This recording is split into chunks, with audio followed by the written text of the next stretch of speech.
श्री शिवाय नमस्तुभ्यम। जय माता दी। दोस्तों, आप सबका मेरे चैनल में स्वागत है। श्रावण मास महात्म्य तीसरा अध्याय। श्रावण माह में की जाने वाली भगवान शिव की लक्ष्य पूजा का वर्णन। सनत कुमार बोले, हे भगवान, आपने श्रावण मासों का संक्षिप्त वर्णन किया है।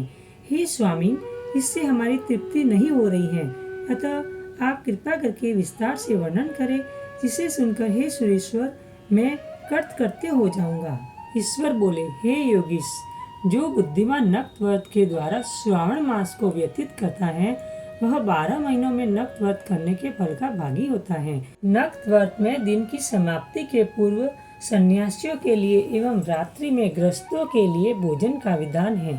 उसमें सूर्यास्त के बाद 3 घड़ियों को छोड़कर नक्त भोजन का समय होता है। सूर्य के अस्त होने के पश्चात 3 घड़ी संध्या काल होता है। संध्या वेला में आहार, मैथुन, निद्रा और चौथा स्वाध्याय, इन चारों कर्मों का त्याग कर देना चाहिए। गृहस्थ और यति के भेद से उनकी व्यवस्था के विषय में मुझसे सुनिए। सूर्य के मंद पड़ जाने पर जब अपनी छाया अपने शरीर से दुगुनी हो जाए, उस समय के भोजन को यति के लिए नक्त भोजन कहा गया है। रात्रि भोजन उनके लिए नक्त भोजन नहीं होता है। तारों के दृष्टिगत होने पर विद्वानों ने गृहस्थ के लिए नक्त कहा है। यति के लिए दिन के 8वें भाग के शेष रहने पर भोजन का विधान है। उसके लिए रात्रि में भोजन का निषेध किया गया है। गृहस्थ को चाहिए कि वह विधि पूर्वक रात्रि में नक्त भोजन करे और यति, विधवा तथा विदुर व्यक्ति सूर्य के रहते नक्त व्रत करे। विदुर व्यक्ति यदि पुत्रवान हो तब उसे भी रात्रि में ही नक्त व्रत करना चाहिए। अनाश्रमी हो अथवा आश्रमी हो अथवा पत्नी रहित हो अथवा पुत्रवान हो, उन्हें रात्रि में नक्त व्रत करना चाहिए। इस प्रकार बुद्धिमान मनुष्य को अपने अधिकार के अनुसार नक्त व्रत करना चाहिए।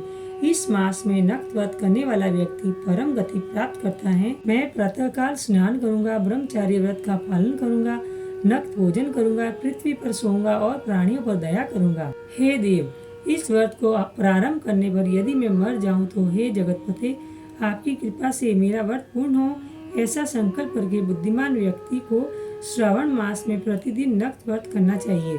इस प्रकार नक्त व्रत करने वाला मुझे अत्यंत प्रिय होता है। ब्राह्मण के द्वारा अथवा स्वयं ही अतिरुद्र, महारुद्र अथवा रुद्र मंत्र से महीने भर प्रतिदिन अभिषेक करना चाहिए।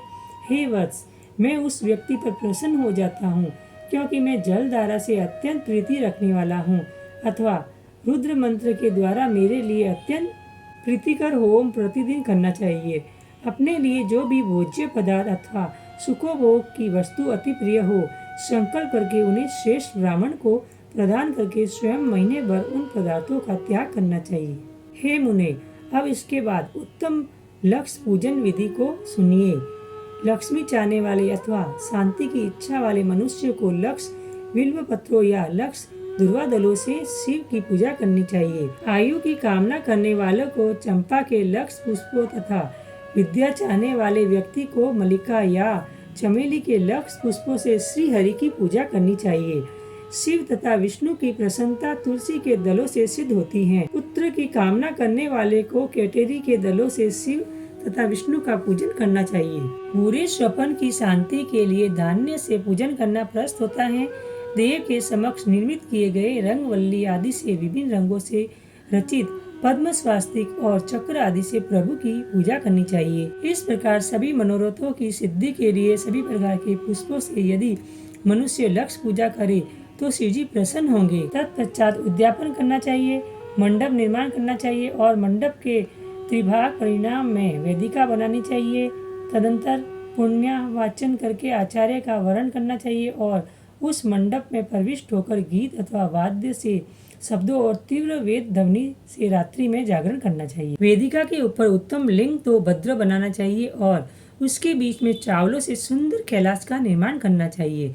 उसके ऊपर तांबे का अत्यंत चमकीला तथा पंचवल्लभ युक्त कलश स्थापित करना चाहिए और उसे रेशमी वस्त्र से वेष्टित कर देना चाहिए। उसके ऊपर पार्वती पति शिव की सुवर्णमयी प्रतिमा स्थापित करनी चाहिए।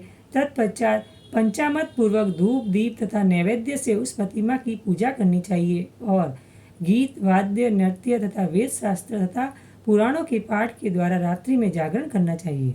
इसके बाद प्रातःकाल भली भांति स्नान करके पवित्र हो जाना चाहिए और अपनी शाखा में निर्दिष्ट विधान के अनुसार वेदी का निर्माण करना चाहिए। तत्पश्चात मूल मंत्र से या गायत्री मंत्र से शिव के सहस्त्र नामों के द्वारा तिल तथा घृत मिश्रित खीर से होम कराना चाहिए, अथवा जिस मंत्र से पूजा की गई है उसी से होम करके पूर्णाहुति डालनी चाहिए। इसके बाद वस्त्र, अलंकार तथा भूषणों से भली भांति आचार्य का पूजन करना चाहिए। तत्पश्चात अन्य ब्राह्मणों का पूजन कराना चाहिए और उन्हें दक्षिणा देनी चाहिए। जिस जिस वस्तु से उमापति शिव की लक्ष्य पूजा की हो उसका दान करना चाहिए। स्वर्णमयी मूर्ति बनाकर शिव की पूजा करनी चाहिए। यदि दीप कर्म किया हो तो उस दीपक का दान करना चाहिए। चांदी का दीपक और स्वर्ण की वर्तिका अर्थात बत्ती बनाकर उसे गोगढ़ से भरकर सभी कामनाओं और अर्थ की सिद्धि के लिए उसका दान करना चाहिए। इसके बाद प्रभु से क्षमा याचना करनी चाहिए और अंत में 100 ब्राह्मणों को भोजन कराना चाहिए। हे मुने, जो व्यक्ति इस प्रकार पूजा करता है मैं उस पर प्रसन्न होता हूँ।